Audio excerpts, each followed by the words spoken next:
வணக்கம். நம்ம எல்லாருக்குமே வாழ்க்கையில ஒரு கட்டத்துல இந்த கேள்வி வந்திருக்கும். சிலருக்கு மட்டும் எப்படியெல்லாம் இவ்ளோ ஈஸியா கிடைக்குது, ஆனா நமக்கு மட்டும் ஏன் இவ்ளோ கஷ்டமா இருக்கு? இந்த கேள்விக்கு பதில் தேடுற ஒரு பயணம் தான் இது. உலக புகழ்பெற்ற தி சீக்ரெட்ங்கிற புத்தகத்தையும், அது சொல்ற ஈர்ப்பு விதியையும் பத்தி தான் நம்ம இப்ப பார்க்க போறோம்.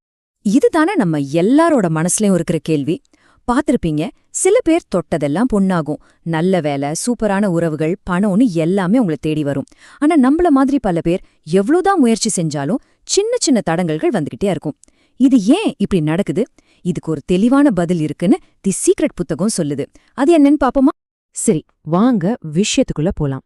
இந்த புக்கோட மைய கருத்தே இந்த ஈர்ப்பு விதி, அதாவது லா ஆஃப் அட்ராக்ஷன் தான். இது ஒன்னும் நேத்து கண்டுபிடிச்ச விஷயம்லாம் இல்ல, பல வருஷமா இருக்கிற ஒரு விஷயம்தான். ஆனா இந்த புக் என்ன பண்ணுச்சுன்னா, இந்த பழைய ஐடியாவை எடுத்து ரொம்ப சிம்பிளான ஒரு ஃபார்முலாவை மாத்தி நம்ம கையில கொடுத்துருக்கு. அப்படின்னா என்ன? சிம்பிளா சொல்லணும்னா, எண்ணம் போல்தான் வாழ்க்கைன்னு நம்ம பெரியவங்க சொல்லி கேட்டிருப்போம் இல்லையா? ஆனா இந்த புக் அத ஒரு படி மேல கொண்டு போகுது. உங்க எண்ணங்கள் சும்மா யோசனைகள் மட்டுமில்ல, அதுக்கு ஒரு மேக்னெட் மாதிரி பவர் இருக்குன்னு சொல்லுது. நீங்க எதை பத்தி ரொம்ப ஆழமா நினைக்கிறீங்களோ, அது நல்ல விஷயமா இருந்தாலும் சரி, கெட்ட விஷயமா இருந்தாலும் சரி, அத நீங்க உங்க வாழ்க்கைய நோக்கி இழுக்கிறீங்க. சரி, இது எப்படி வேலை செய்யுதுன்னு ஒரு உதாரணத்தோட அவங்க விளக்குறாங்க. இப்படி கற்பனை பண்ணி பாருங்க. நீங்க ஒரு பெரிய ரேடியோ டவர் மாதிரி. உங்க மனசுல வர ஒவ்வொரு எண்ணமும் ஒரு சிக்னல். ஒவ்வொரு செகண்டும் நீங்க பிரபஞ்சத்துக்கு ஒரு சிக்னலை அனுப்பிட்டே இருக்கீங்க. அந்த சிக்னல் தான் ஃப்ரீக்வன்சி. இத சிம்பிளா புரியணும்னா, ஒரு எஃப்எம் ரேடியோ மாதிரி தான். நீங்க 98.3 எஃப்எம்க்கு டியூன் பண்ணா உங்களுக்கு நல்ல பாட்டு கேட்கும். அதே தப்பான ஃப்ரீக்வன்சிக்கு டியூன் பண்ணா வெறும் இரைச்சல் தான் கேட்கும். இங்க உங்க உணர்ச்சிகள் தான் அந்த டியூனர். நீங்க சந்தோஷமா, நம்பிக்கையா, நன்றியோட இருந்தா நீங்க ஹை ஃப்ரீக்வன்சில இருக்கீங்க. அப்போ பிரபஞ்சமும் அதே மாதிரி நல்ல விஷயங்களை உங்களுக்கு அனுப்பும்.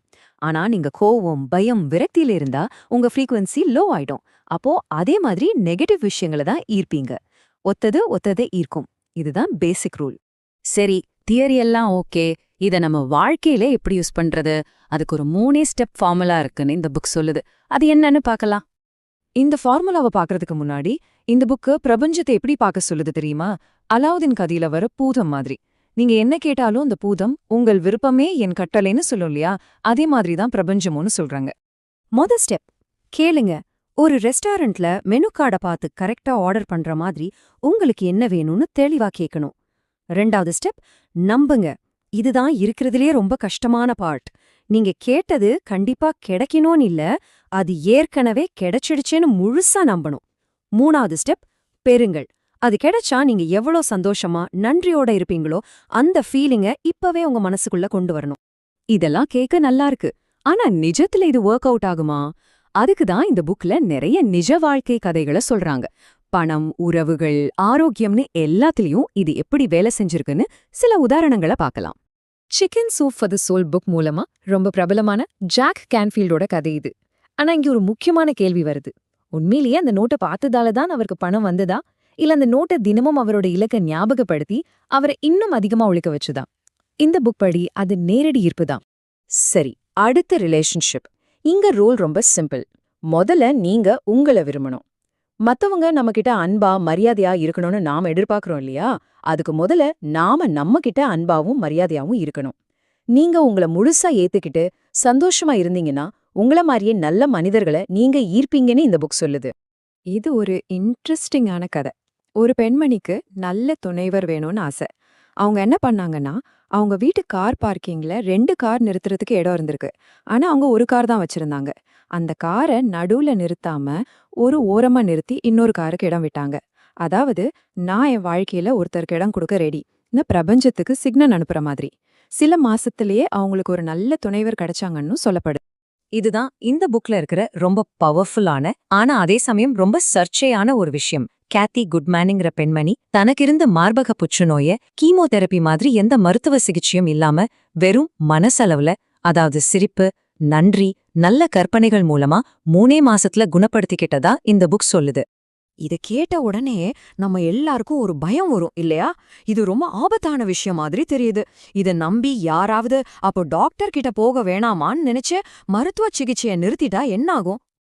இதுக்கு புத்தகம் ஒரு தெளிவான விளக்கம் கொடுக்குது. அவங்க மருத்துவ சிகிச்சையை விட சொல்லல, அது ரொம்ப முக்கியம். ஆனா அந்த ட்ரீட்மெண்ட் கூடவே உங்க மனசையும் ஒரு கருவியா பயன்படுத்துங்கன்னு சொல்றாங்க. எப்பவும் நோய பத்தியே நினைக்காம முழுமையான ஆரோக்கியத்தை நோக்கி உங்க மனச திருப்புங்க. இது உங்க குணமடையும் வேகத்தை அதிகப்படுத்தும்னு சொல்றாங்க. சரி, இதெல்லாம் பண்றதுக்கு சில டூல்ஸ், அதாவது சில கருவிகளையும் இந்த புக்ல சொல்லிருக்காங்க. அது என்னன்னு பாப்போம். கூடவே அது மேல இருக்கிற பொதுவான விமர்சனங்களும் அலசி பாப்போம். இதுல 2 முக்கியமான டூல்ஸ் இருக்கு. ஒன்னு கிராட்டிடியூட் ராக், அதாவது நன்றி உணர்வு கல். உங்க கையில ஒரு சின்ன கல்ல வச்சுக்கிட்டு ஒவ்வொரு தடவையும் அதை தொடும்போதும் நீங்க நன்றியோட இருக்கிற ஒரு விஷயத்த நினைச்சு பார்க்கணும். இன்னொன்னு விஷன் போர்டு. உங்களுக்கு என்னெல்லாம் வேணுமோ அதையெல்லாம் படமா எடுத்து ஒரு போர்டுல ஒட்டி தினமும் அதை பார்க்கணும். இந்த விஷன் போர்டு கதை ரொம்ப சுவாரஸ்யமானது. ஜான் அஸ்ராஃப்னு ஒருத்தர் தனக்கு வேணுங்கிற கனவு வீட்டை ஒரு போர்டுல ஒட்டி வச்சிருக்கார். ஆனா கொஞ்ச நாள்ல அந்த போர்டை ஒரு பெட்டிக்குள்ள வச்சு எங்க வச்சாருன்னே மறந்துட்டார். 5 வருஷம் கழிச்சு அவர் ஒரு புது வீட்டுக்கு குடி போறார். அப்போ அவரோட பையன் அந்த பழைய பெட்டியை துறக்கறான். உள்ள இருந்த விஷன் போர்டை எடுத்து பார்த்தா ஜான் அஸ்ராஃப்க்கு அதிர்ச்சி. 5 வருஷத்துக்கு முன்னாடி அவர் எந்த வீட்டை படமா ஒட்டினாரோ அதே வீட்ல தான் அவர் அப்ப வாழ்ந்துட்டு இருந்திருக்கார். இந்த கதை கேட்க சூப்பரா இருக்கு. ஆனா அடுத்த நிமிஷமே நமக்கு ஒரு கேள்வி வரும். இதே மாதிரி விஷன் போர்ட் செஞ்சு ஒண்ணுமே நடக்காம போனவங்க கோடிக்கணக்குல இருப்பாங்களே, அவங்களுக்கு என்ன பதில்? இது ஏன் எல்லாருக்கும் வேலை செய்யறதில்ல? அதுக்கு இந்த புக் என்ன சொல்லுதுன்னா, உங்க நம்பிக்கையில எங்கேயோ சின்னதா ஒரு ஓட்டை இருக்குன்னு அர்த்தம். நீங்க மேலோட்டமா இது நடக்கும்னு சொன்னாலும் உங்க ஆழ் மனசுக்குள்ள இது நடக்குமா நடக்காதான்னு ஒரு சின்ன சந்தேகம் வந்தா கூட போதும், அந்த நெகட்டிவ் சிக்னல் தான் பிரபஞ்சத்துக்கு போகும். அதனால அது நடக்காதுன்னு சொல்றாங்க. சரி, இப்போ கடைசியா ஒரு முக்கியமான விஷயத்துக்கு வருவோம். இவ்ளோ நேரம் நாம பார்த்ததோட மொத்த சாராம்சம் என்ன? இந்த புத்தகம் சொல்ல வர கடைசி ஆனா மிக முக்கியமான மெசேஜ் என்ன? சுருக்கமா சொல்லணும்னா, உங்க வாழ்க்கையோட டைரக்டர் நீங்க தான். உங்க கையில தான் உங்க வாழ்க்கையோட ஸ்கிரிப்ட் இருக்கு. நீங்க வெறும் சூழ்நிலை கைதி இல்ல. உங்க எண்ணங்களையும் உணர்ச்சிகளையும் மாத்துறது மூலமா உங்க வாழ்க்கையோட கதையே நீங்க மாத்தி எழுத முடியுங்கிறது தான் இவங்க சொல்றது. இதுக்காக ஒரு சிம்பிளான டெக்னிக் கூட இந்த புக்ல இருக்கு. ராத்திரி தூங்குறதுக்கு முன்னாடி அன்னைக்கு நாள்ல உங்களுக்கு பிடிக்காத மாதிரி நடந்த ஏதாவது ஒரு சம்பவத்தை மனசுல நினைச்சுக்கோங்க. ஆனா அது அப்படி நடக்காம நீங்க எப்படி நடக்கணும்னு ஆசைப்பட்டீங்களோ அப்படி நடந்த மாதிரி மனசுக்குள்ள ஒரு தடவை ரீப்ளே பண்ணி பாருங்க. இதனால உங்க மனசுல இருந்த நெகட்டிவிட்டி போய் அடுத்த நாள நீங்க ஃப்ரெஷ்ஷா ஸ்டார்ட் பண்ணலாம். இது உண்மையோ பொய்யோ அதெல்லாம் 2வது விஷயம். ஆனா சும்மா ஒரு நாள் நைட் இதை ட்ரை பண்ணி பார்த்தா என்ன? இன்னைக்கு உங்க நாள்ல நடந்த ஒரே ஒரு சின்ன விஷயத்த மட்டும் நீங்க நினைச்ச மாதிரி நடந்ததா மாத்தி யோசிச்சு பாருங்களேன். என்ன நடக்குதுன்னு தான் பாப்போமே.